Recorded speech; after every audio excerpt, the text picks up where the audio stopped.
Alright, so let's take a look at the following things.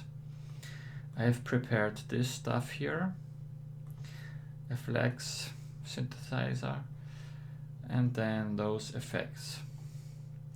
And what I want to understand now is when I play this melody that I created, I want to know what those effects actually do. I know the stereo enhancer enhances the stereo, obviously. It makes the sound go more to the left and right side, and we can visualize this by using Wave Candy and go to the vector scope. The vector scope visualizes the stereo information of the waveform of the sound, basically. So if we play this sound,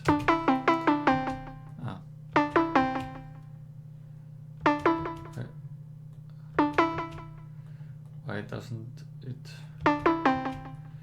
show me? Because it's on the master channel. I have to put it in the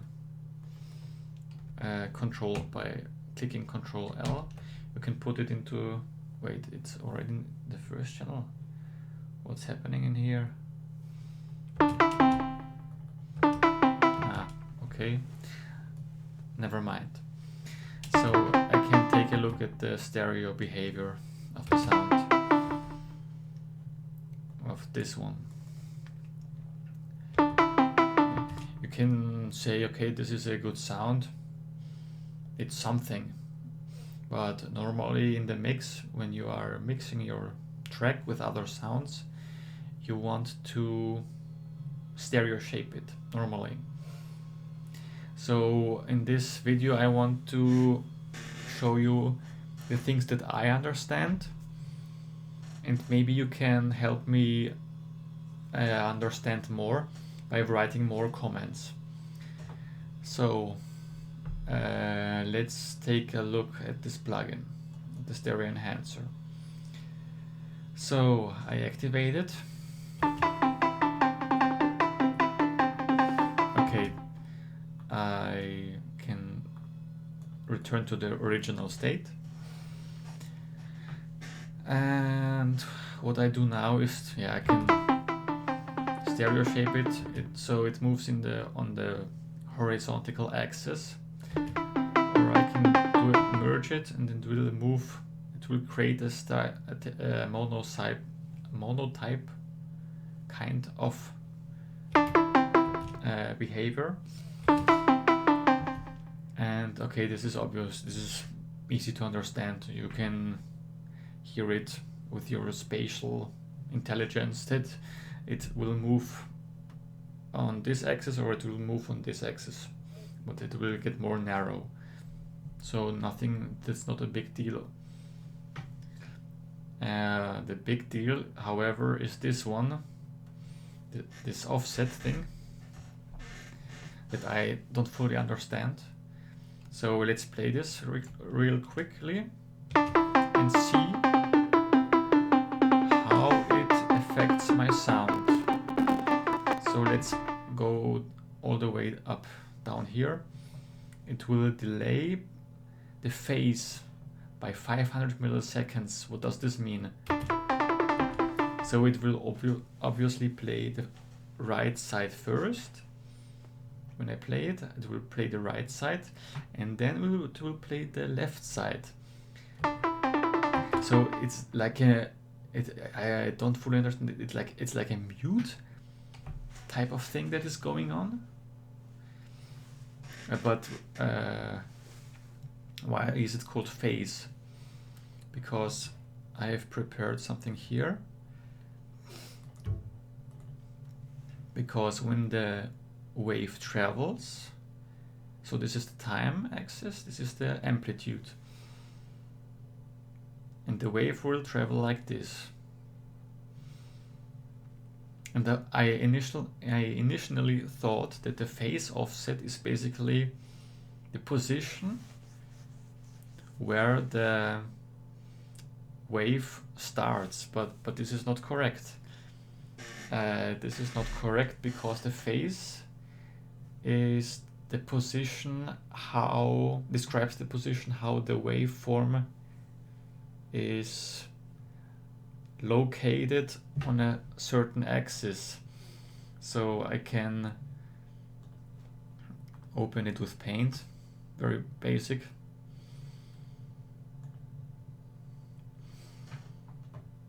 So if it travels here, and the x-axis would be this thing. This is the stereo behavior, and the x-axis will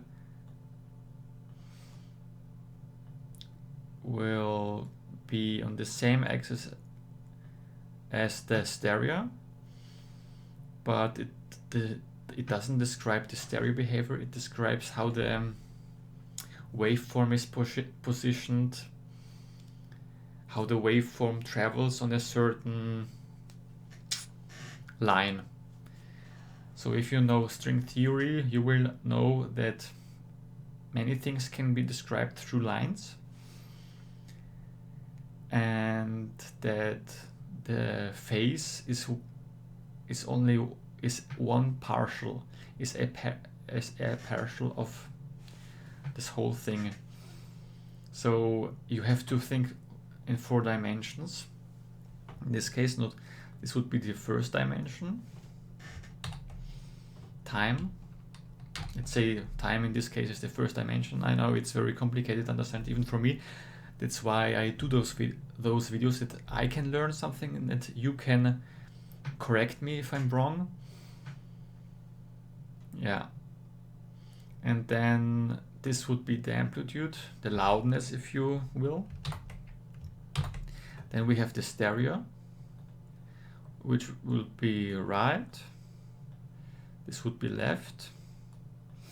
And then let's take the orange color. We will have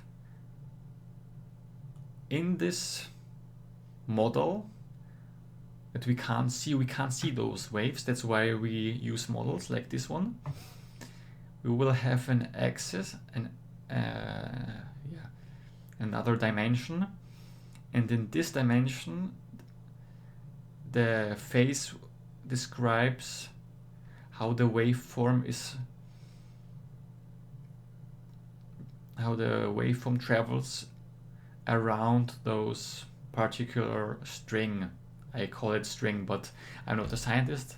I do scientific work, but that's how I understand it. It doesn't have to be correct. So and this is measured by units, by degrees. So if we flip the phase by 180 degrees, it will look like, instead, can I redo it? Yes, I can. Instead of this, it will travel like this. If we flip it by 180%, the phase. I know I have to use a better program to visualize it, but yeah, that's good enough for now.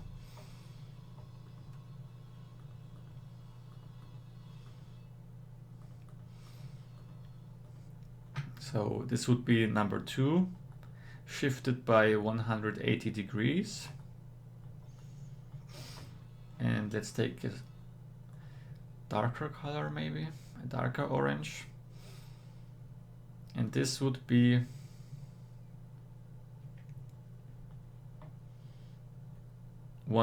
0 degrees, the original phase.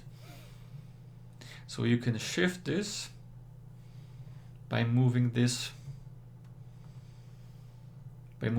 knob. That would be the phase offset. But why is it, and why does FL Studio use milliseconds time? I don't understand, even though it feels like as I originally said, like a mute. Like it would mute the sound. Doesn't make. Let's listen to it again.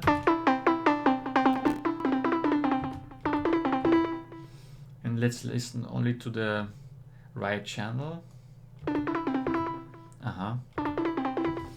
So this is where I have to correct myself.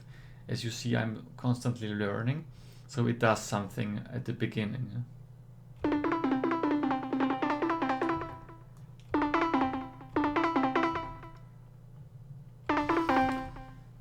So you move the phase.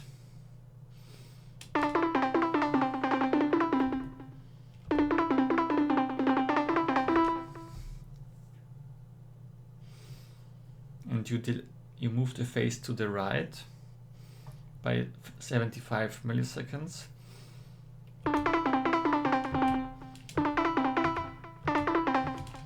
And for some reason, the right side will sound more present. But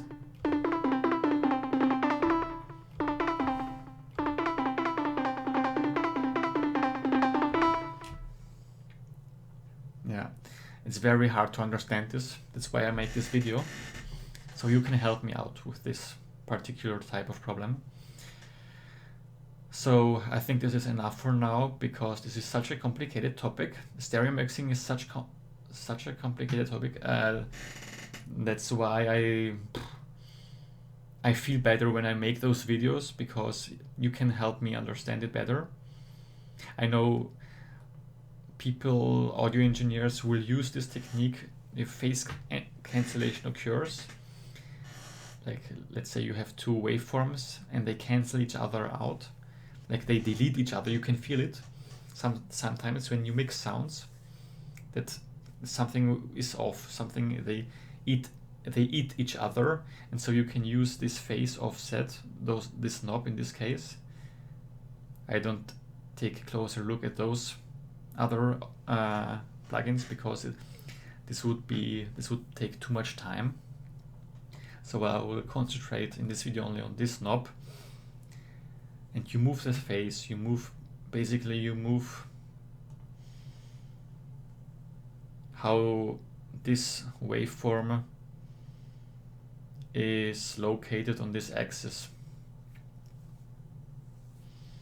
on this line. So you have basically one line. This would be time, the first dimension, second dimension, 2D, then you have the stereo, 3D,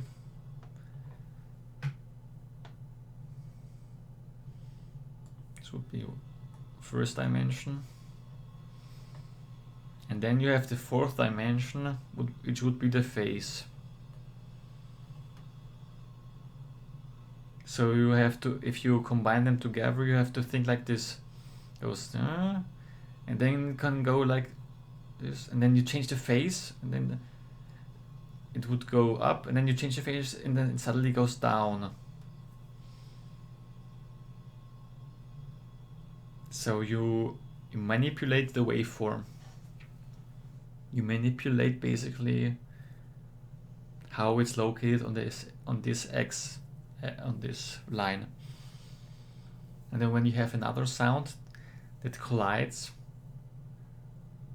whose phase collides with this one, you can just relocate it on this line.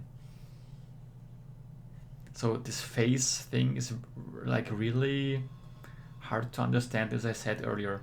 So I'm basically recording almost 15 minutes now.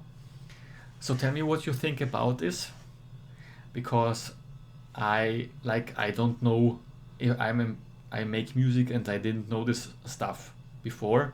So that's why I make this educational video, so you can understand the science between music production better. So we are constantly learning, and people are making videos, and I also profit on other people's videos.